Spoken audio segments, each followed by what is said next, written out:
Ibn Sina, a famous Muslim scientist, put two lambs in separate cages.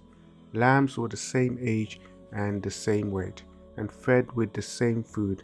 All conditions were equal. However, he put a wolf in the third cage. Only one lamb could see the wolf, but not the other lamb. Months later, the lamb who saw the wolf was cranky, restless, poorly developing, and losing weight. The lamb died whilst the other lamb remained healthy.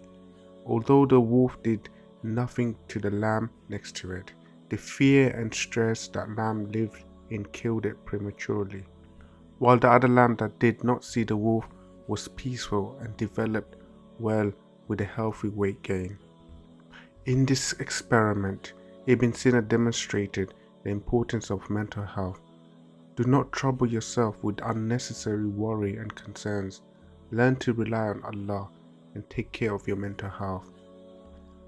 And for those who fear Allah, He always prepares a way out, and He provides for him from sources he never could imagine.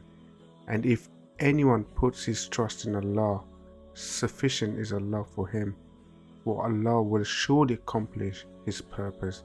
Verily, for all things has Allah appointed a due proportion. Quran chapter 65 verses 2 to 3.